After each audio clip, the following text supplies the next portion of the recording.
कहानी की शुरुआत जंगल के बीचों बीच एक ऐसी रहस्यमयी जगह से हुई जहां पर पहुंचना ही खतरे से खाली नहीं था। लेकिन फ्रैंक और लिली किसी तरह अपनी जान की परवाह किए बिना इस जगह तक पहुंच गए, क्योंकि यहीं पर वो अनमोल खजाना छुपा हुआ था जिसे अगर कोई प्राप्त कर ले तो वो इस दुनिया का सबसे ताकतवर इंसान बन सकता है। पानी में डुबकी लगाकर फ्रैंक उस खजाने तक पहुंचने का दरवाजा ढूंढ लेता है, लेकिन तंग रास्ता होने की वजह से वो अंदर नहीं घुस पाता। इसलिए मदद के तौर पर वो लिली को अंदर जाने के लिए कहता है। हालांकि लिली को तैरना नहीं आता था, लेकिन कोई और रास्ता न होने की वजह से लिली को पानी में कूदना ही पड़ता है। अपनी पूरी ताकत लगाकर लिली किसी तरह उस दरवाजे को खोलने में कामयाब रहती है। दरवाजे के खुलते ही नदी का सारा पानी नीचे जाने लगता है और एक रहस्यमयी शहर जो कि कुछ समय पहले पानी के नीचे था अब जमीन पर दिखाई देने लगा। लेकिन अगले ही पल उनका सामना जर्मनी के प्रिंस जोआकिम से हो गया। प्रिंस भी उस खजाने को हासिल करना चाहता था, इसीलिए उसने छिपकर इनकी बोट का पीछा किया, क्योंकि खजाने की एक पंखुड़ी से हर बीमारी का इलाज और किसी भी प्रकार के श्राप को तोड़ा जा सकता था।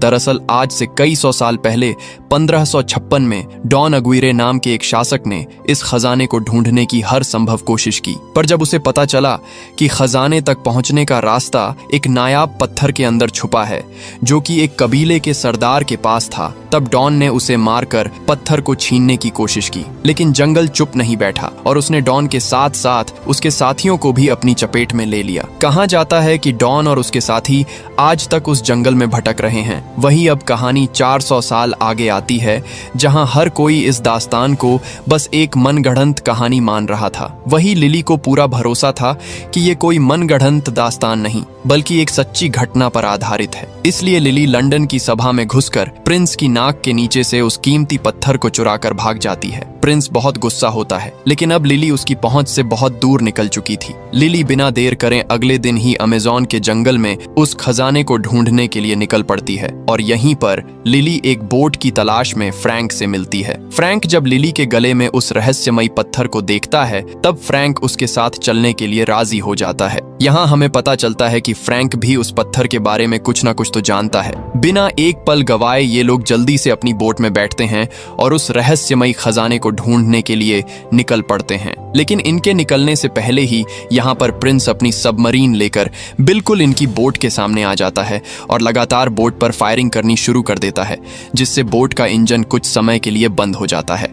फ्रैंक मैकग्रेगर को बोट संभालने के लिए कहकर खुद नीचे उतर जाता है और एक रस्सी की मदद से बोट को तेजी से घुमाकर दूसरी तरफ कर देता है, अपनी सीमा से दूर जाते देख। प्रिंस उन पर टारपीडो छोड़ देता है। फ्रैंक समझ जाता है कि बोट टारपीडो से तेज नहीं भाग सकती, इसलिए वो बोट को एक घर के ऊपर चढ़ा देता है, जिससे टारपीडो नीचे से होकर सामने जा टकराता है। फ्रैंक और उसके साथी सही सलामत यहाँ से निकल जाते हैं, जबकि प्रिंस की सबमरीन बुरी तरह किनारे से टकरा जाती है। रास्ते में अद्भुत नज़ारों का आनंद लेते हुए यह लोग उस जगह को ढूंढते हुए आगे बढ़ने लगते हैं। थोड़ी आगे आने के बाद नदी दो रास्तों में बंट जाती है। नक्शे के हिसाब से इन्हें राइट साइड की तरफ से जाना होता है, लेकिन फ्रैंक उस रास्ते से जाने से मना करता है क्योंकि उस तरफ नदी का पानी बहुत तेज गति से बहता है। लेकिन लिली उसे फिर भी उसी रास्ते पर बोट को मोड़ने के लिए कहती है, क्योंकि इस तरफ से खजाने तक जल्दी पहुंचा जा सकता है। फ्रैंक भी उसकी बात मानकर बोट को राइट साइड मोड़ देता है। अब सूरज भी ढलने लगता है, इसलिए फ्रैंक बोट को एक किनारे पर लगा देता है और सभी यहीं पर रात बिताने का फैसला करते हैं। रात को जब सभी बोट पर बैठे होते हैं तभी मैकग्रेगर पर एक जंगली बिल्ली हमला कर देती है, लेकिन फ्रैंक उसे शांत करता है क्योंकि वो फ्रैंक की पालतू थी और अब तक इसी बोट में छुप कर बैठी थी। वहीं दूसरी तरफ प्रिंस उस जगह पर पहुंच जाता है जहां डॉन अग्विरे को आज से कुछ 100 साल पहले सजा मिली थी। प्रिंस जानता था कि नदी के पानी से उन्हें इस बंधन से मुक्त किया जा सकता है, इसलिए वो कुछ पानी की बूंदें डॉन के ऊपर गिराता है। पानी की बूंदें लगते ही पत्थर को चीरकर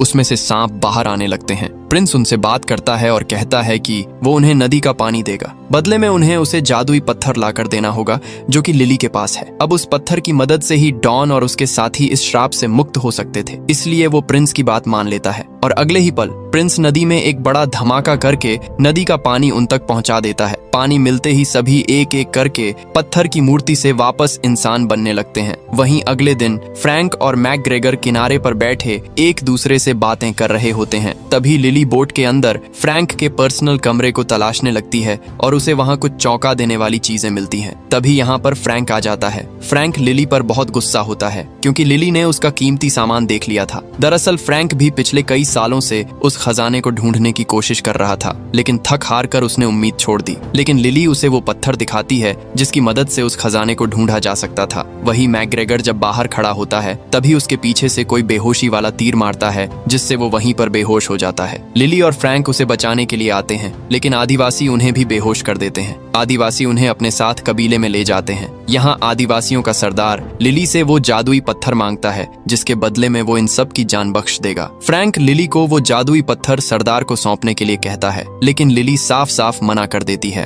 और अगले ही पल लिली अपने हाथों की रस्सी काटकर आदिवासियों से लड़ने लगती है। और तभी सरदार लिली के सामने आता है और हंसते हुए अपना मास्क उतारकर फ्रैंक से कहता है कि बस अब ये नाटक और नहीं हो सकता। मतलब ये सभी कबीले वाले लोग फ्रैंक को पहले से ही जानते थे और इनको अगवा करने का प्लान भी फ्रैंक का ही था, क्योंकि वो लिली को डराकर उससे वो जादुई पत्थर हासिल करना चाहता था। लिली फ्रैंक की इस धोखाधड़ी पर बहुत गुस्सा हो जाती है और उसे एक जोरदार थप्पड़ मारती है। इसके बाद लिली कबीले की सरदार को वो पत्थर दिखाकर खजाने का रास्ता पूछती है। सरदार कुछ अजीब से मंत्र पढ़ती है और लिली को रास्ता पता चल जाता है जहाँ पर वो खजाना मिलेगा। सरदार एक जरूरी बात बताती है कि खजाना सिर्फ तब तक ही रहेगा जब तक चांद की रोशनी उस पर पड़ती रहेगी। अब खजाने का पता लगते ही लिली बिना एक पल गवाए निकलने की तैयारी करने लगती है, लेकिन वो फ्रैंक को अपने साथ नहीं लेकर जाना चाहती थी क्योंकि उसे अब फ्रैंक पर भरोसा नहीं रहा। अब तक डॉन और उसके साथी भी यहाँ पर पहुंच जाते हैं। फ्रैंक जल्दी से लिली को अभी निकलने के लिए कहता है और तभी इनके रास्ते में डॉन आ जाता है। अब यहाँ पर सभी लिली के पीछे पड़ जाते हैं क्योंकि उसके पास ही वो जादुई पत्थर था जिसे डॉन हासिल करना चाहता था। लेकिन फ्रैंक लिली को हर मुसीबत से बचाता हुआ बाहर निकलने की कोशिश करता है। तभी डॉन का एक साथी लिली को पकड़कर उससे वो पत्थर छीन लेता है और डॉन को पकड़ा देता है। डॉन पत्थर को लेकर यहाँ से निकलने ही लगता है कि तभी फ्रैंक उसके रास्ते में आ जाता है। फ्रैंक बार बार सांप के मुंह से पत्थर को छीनने की कोशिश करता है,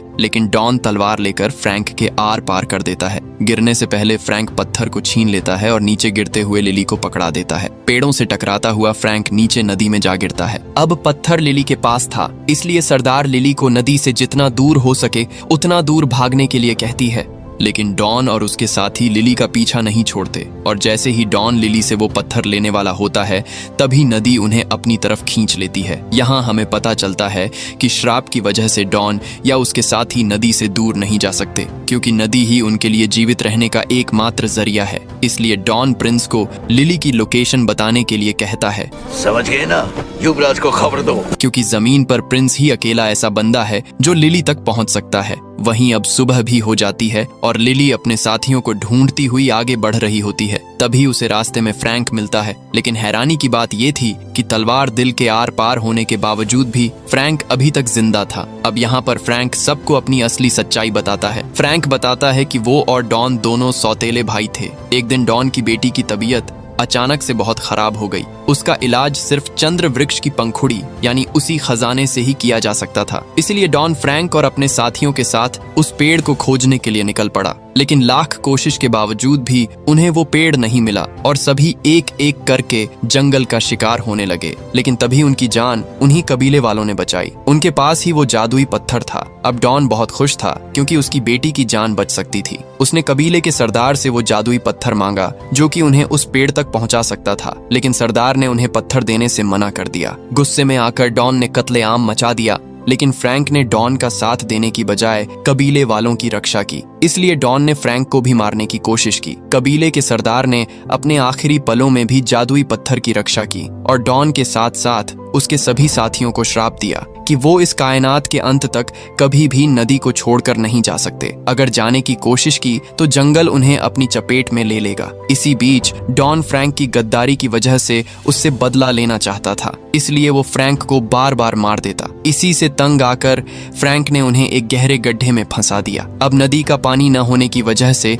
वो पत्थर की मूर्तियां बन गए और कई 100 साल बाद प्रिंस ने उन्हें नदी का पानी देकर वापस से आजाद कर दिया। गया। अब फ्रैंक की सच्चाई सबके सामने आ जाती है। इसके बाद लिली फ्रैंक के शरीर से उस तलवार को बाहर निकालती है। अब मैकग्रेगर के पैर में गहरी चोट लगे होने की वजह से लिली उसे कबीले वालों के पास रुकने के लिए कहती है और खुद फ्रैंक के साथ उस खजाने को पाने के लिए निकल पड़ती है। वहीं प्रिंस को भी अब उनकी लोकेशन का पता चल जाता है, लेकिन प्रिंस के वहां तक पहुंचने से पहले ही लिली वहां से निकल चुकी थी। लेकिन प्रिंस लिली के भाई मैकग्रेगर को पकड़ लेता है और जबरदस्ती उससे लिली का पता उगलवा लेता है। वहीं दूसरी तरफ फ्रैंक और लिली दोनों उस रहस्यमयी जगह पर पहुंच जाते हैं जहां पर वो जादुई पेड़ मौजूद था। लिली बिना एक पल गवाए पानी में डुबकी लगाकर उस पेड़ तक पहुंचने का दरवाजा खोल देती है और अगले ही पल सारा पानी नीचे जाने लगता है और एक अद्भुत जगह पानी के ऊपर आ जाती है। इससे पहले कि ये दोनों अंदर जा पाए, यहाँ पर प्रिंस लिली के भाई मैकग्रेगर को लेकर पहुंच जाता है। वो सभी को बंदूक की नोक पर लेकर